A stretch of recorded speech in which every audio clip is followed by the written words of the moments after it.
அன்னை தகவல் சேனலில் இன்றைக்கி என்ன பார்க்க போகிறோம் அப்படின்னா, யூனியன் பப்ளிக் சர்வீஸ் கமிஷன் பணி அப்படின்னு சொல்லியிருக்காங்க. எம்ப்ளாய்மெண்ட் டைப் என்ன அப்படின்னா ரெகுலர் பேசிஸ் அப்படின்னு சொல்லியிருக்காங்க. மொத்தம் எத்தனை போஸ்டிங் கால்ஃபர் பண்ணியிருக்காங்க அப்படின்னா 40 போஸ்டிங் கால்ஃபர் பண்ணியிருக்காங்க. போஸ்டிங் என்னென்ன அப்படின்னா training officer except woman training அப்படின்னு சொல்லியிருக்காங்க. Second senior veterinary officer, scientist B, scientific officer, professor, lecturer and technical officer posting அப்படின்னு சொல்லியிருக்காங்க. பிளேஸ் ஆஃப் போஸ்டிங் எங்கே அப்படின்னா ஆல் ஓவர் இந்தியா அப்படின்னு சொல்லியிருக்காங்க. என்னென்ன போஸ்டிங் அப்படிங்கிறது ஒன் பை ஒன்னாக பார்க்கலாம். ஃபஸ்ட்டு சயின்டிஸ்ட் பி எலக்ட்ரிக்கலில் ஒரு போஸ்டிங் கால்ஃபர் பண்ணியிருக்காங்க. சயின்டிஃபிக் ஆஃபீஸர் எலக்ட்ரிக்கலில் 3 போஸ்டிங் கால்ஃபர் பண்ணியிருக்காங்க. சயின்டிஃபிக் ஆஃபீஸர் மெக்கானிக்கலில் ஒரு போஸ்டிங் கால்ஃபர் பண்ணியிருக்காங்க. நெக்ஸ்ட்டு ஃபோர்த்து ப்ரொஃபஸர் சுகர் டெக்னாலஜியில் ஒரு போஸ்டிங் கால்ஃபர் பண்ணியிருக்காங்க.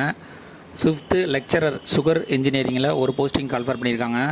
Sixth technical officer forestry 3 posting call for பண்ணியிருக்காங்க. செவன்த்து சயின்டிஸ்ட் பி பாலிஸ்டிக்ஸ் ஒரு போஸ்டிங் கால்ஃபர் பண்ணியிருக்காங்க. Eighth scientist B biology 2 posting call for பண்ணியிருக்காங்க. நைன்த்து சயின்டிஸ்ட் பி கெமிஸ்ட்ரி ஒரு போஸ்டிங் கால்ஃபர் பண்ணியிருக்காங்க. 10th சயின்டிஸ்ட் பி டாக்குமெண்ட்ஸ் ஒரு போஸ்டிங் கால்ஃபர் பண்ணியிருக்காங்க. 11 training officer except woman training welder 9 posting call for பண்ணியிருக்காங்க.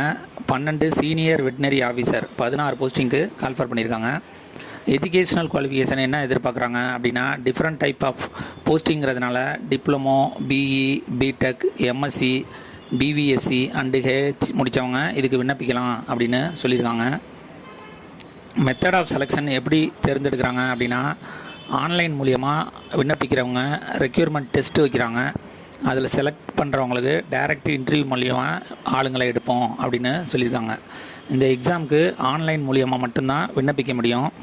Online application fees என்ன அப்படின்னா பெண்கள், எஸ்டி, எஸ்சி, ஃபிசிக்கலி சேலஞ்சர் கேண்டிடேட்டுக்கு ஆன்லைன் எக்ஸாமினேஷன் ஃபீஸுங்கிறது கிடையாது. அதர் கேண்டிடேட்டுக்கு 25 அப்படின்னு சொல்லியிருக்காங்க. Already UPSC exam one time user ID password இருந்தவங்க டைரெக்டாக இந்த எக்ஸாமுக்கு விண்ணப்பிக்கலாம். One time user ID password இல்லாதவங்க ஃபஸ்ட்டு ஒன் டைம் ரிஜிஸ்ட்ரேஷன் பண்ணிவிட்டு அதுக்கப்புறம் தான் இதுக்கு விண்ணப்பிக்க முடியும். டிஸ்கிரிப்ஷனில் லிங்க் கொடுத்துருக்கேன். விண்ணப்பிக்க கடைசி நாள் 15/5/2025. விண்ணப்பித்து வெற்றி பெற்று பணியில் சேருக. நன்றி, வணக்கம்.